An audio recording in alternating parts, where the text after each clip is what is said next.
Get back into it.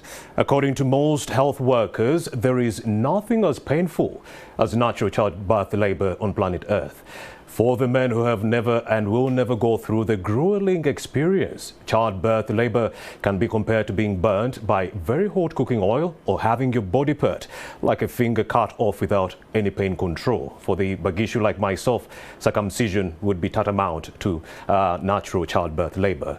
Now, while such cruelty can last for some seconds, natural childbirth labor lasts several hours, and a mother cannot run away from it until the baby is delivered. This is why more and more expectant mothers, mainly those who cannot afford this operation, are opting for a C-section, which, however, can cause some complications. To better understand this dilemma, I'm joined by Nicholas Mugagga, a medical consultant at Lubaga Hospital and St. Joseph Hospital, to talk about labor analgesia, or painless labor, which is slowly being taken up by various hospitals, although in developed countries like the United States, 4 out of 5 first-time mothers use it. A warm welcome to NTV Weekend Edition, Dr. Nicholas. Thank you so much for the invitation to NTV. Indeed. Yes. First off, shed more light on this issue, labor analgesia, and how it's being used in my country, Uganda. Labor analgesia is actually something that has been with us for over about 170 years. 170 years? It was discovered about 1847 by one Simpson.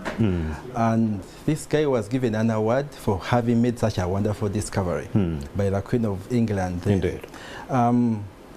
This was against the usual teaching of the church, because as we know clearly from the biblical teachings, labor was the punishment a woman got for causing the man's exile from Eden. That is after eating the apple? After eating the apple. In Genesis. The teachings then, the church was so against about labor analgesia, and the Bishop of Canterbury then was so against labor analgesia.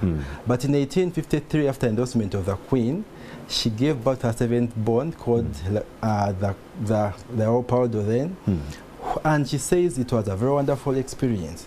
And since then, this was advocated for. Indeed. And even the bishop then that had so much what against this labor analgesia allowed his own daughter to give birth using the same method. And since then, this has been around. But unfortunately here, there was a study that was done in 2015 in our Mugagga National Referral Hospital by Dr. Nabukera, and they showed that it's only about 7% of the mothers that give birth in our setups that know about this, for something that has been around for over 170 years. And it's simply because the mothers don't know. And when she finished the study, the mothers that asked about the labor analgesia thereafter, about 88% of them actually were willing to, if given an opportunity, to try labor. Because on earth, as you explained, there is nothing as agonizing as labor pain. I know, right? But talk to our viewers who are really staunch religious people who believe, like you did say in Genesis when Eve ate the apple, that a woman shall go through pain in labor. So talk to those individuals who are still believing in that kind of a fact right now, right here on NTV tonight. For us that read our Bibles, Genesis chapter 2 verse 21, it is very clear, I quote as it reads, "And the Lord God put Adam to deep sleep. He removed his rib and repaired it." That's evidence that God has never loved us to go through such agony. That's why you never hear anywhere Adam scream about pain. The man slept completely. So it's no problem. Actually, I believe that's where we should all take it on from, that there is nothing wrong that God says about the analgesia, because he did it himself, and it's him that gives us the knowledge to make this discovery such that we can live and enjoy this world without any pain as we give birth to lives. Yes. So does this increase the risk of back pain? There is a myth that labor analgesia increases back pain, but that is not true. You see, science is informed by research. It's been shown that about 20 to 70% of women that give birth, whether by vaginal birth, whether by general anesthesia when they're put to complete sleep during surgery, whether by spinal anesthesia, will get a back pain. And the back pain originates from as early as the pregnancy gets to about 20 weeks, because your uterus that was just about the size of your fist, about 60 grams, is going to distend with a growing baby to about 2 kilograms. This is attached to the ligaments in your backbone, and that stretching will cause your back pain during pregnancy. I see. After that time you're going to have an increment of about 10 to 13 kilograms. All that adds on to the weight of the back. When you get time of delivery, as a baby finds its way out, the baby is stretching ligaments, tearing ligaments. Actually, there are women that get too much pain that you have this bone in between here that seems to be actually give way because of the stretching.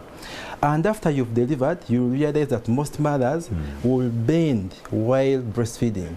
And you're going to do that for a number of hours. All that will attribute to the back pain. So it is not true that labor analgesia or spinal anesthesia will cause you a back pain. But does it delay the progress of natural labor? Research has shown us that Indeed. that is actually a fact.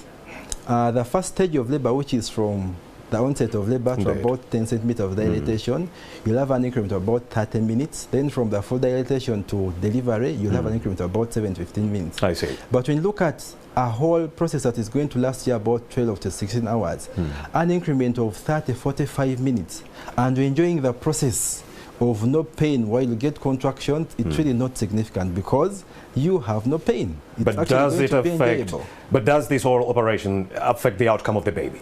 No, not at all. All right. Still, studies have shown that there is no difference in outcomes of babies that have been pushed without labor analgesia, those have been operated. So there is no increment in number of babies admitted to NICU. I see. And there is no change in UPGA scores after these babies are born. Indeed. And we are time, but we've run out of time. But the expectant mothers who are watching NTV Weekend Edition are wondering, is this affordable? Or is it only a preserve and exclusive for only the well-to-do expectant mothers, Dr. Nicholas? There is nothing unaffordable. Labor is a whole 280 days. From the time you conceive, you have time to prepare for this childbirth. The fees may be a little high compared to the usual fees, but when you plan with the obstetrician, save for this one-time opportunity. Remember, every childbirth is your own timing. So you need to plan well, have it the very best way, such that you have a wonderful experience during childbirth, such that the labor process is not agonizing. You're not going to get lamenting because you have to give life to another. Indeed. That is Dr. Nicholas Mugagga. We've run out of time, but it's been a very, very fruitful conversation. Thank you for making the time to speak to us right here on the NTV Weekend Edition. Thank you so much for invitation. All right, we shall make time some other day and invite you again for more of these deliberations. But thank you for coming. You're welcome. All right, just stay put for a second.